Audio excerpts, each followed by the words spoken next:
Saudara-saudariku yang terkasih dalam Kristus, selamat bertemu kembali dalam kutipan Injil dan renungan harian pada hari ini.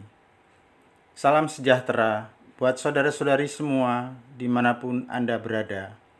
Damai dan sukacita oleh Roh Kudus melimpahi dalam hati dan kehidupan saudara-saudari semua. Amin. Marilah berdoa. Dalam nama Bapa dan Putra dan Roh Kudus. Amin. Malam telah berlalu, hari yang baru sudah mulai.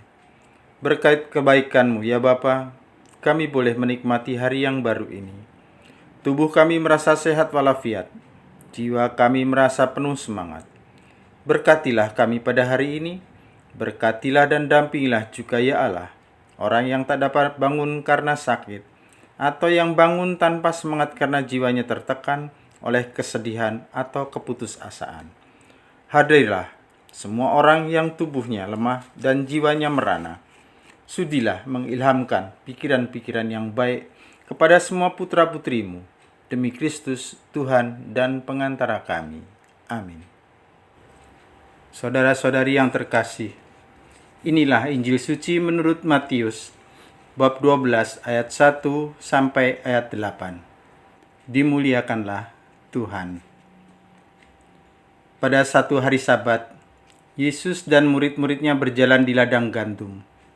Karena lapar, murid-muridnya memetik bulir gandum dan memakannya. Melihat itu, berkatalah orang-orang Farisi kepada Yesus, "Lihatlah, murid-muridmu berbuat sesuatu yang tidak diperbolehkan pada hari Sabat." Tetapi Yesus menjawab, "Tidakkah kalian baca apa yang dilakukan Daud ketika ia dan para pengikutnya lapar?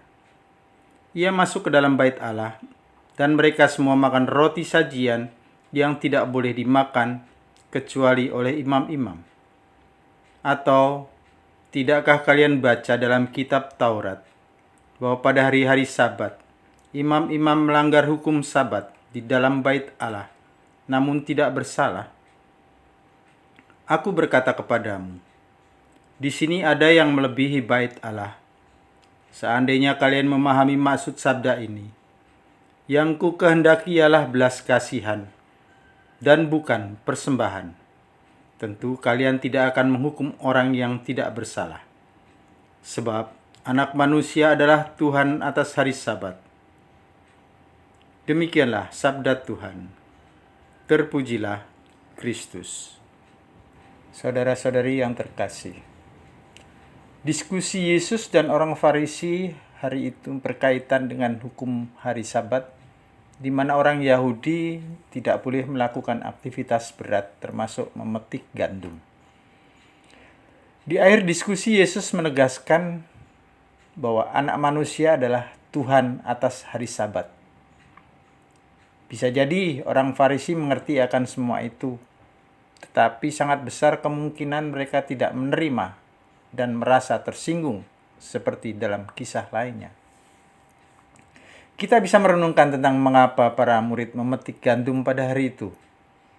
Diterangkan dalam Injil bahwa mereka lapar, maka kemudian memetik gandum untuk dimakan. Entah Sabat atau tidak Sabat, jika lapar memang setiap orang perlu makan untuk bertahan hidup. Hidup menjadi jauh lebih penting dari sekedar hukum boleh atau tidak boleh bekerja pada hari Sabat. Jika tak ada hidup, maka juga tidak ada hari Sabat.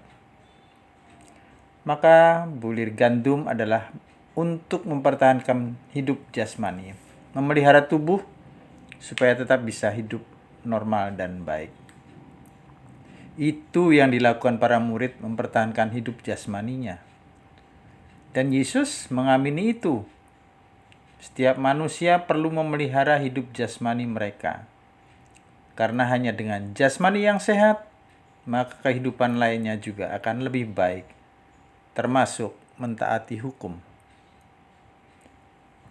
Jika bulir gandum sangat penting untuk jasmani, apakah tubuh rohani kita juga perlu bulir gandum? Apakah kita tidak lapar akan bulir gandum rohani?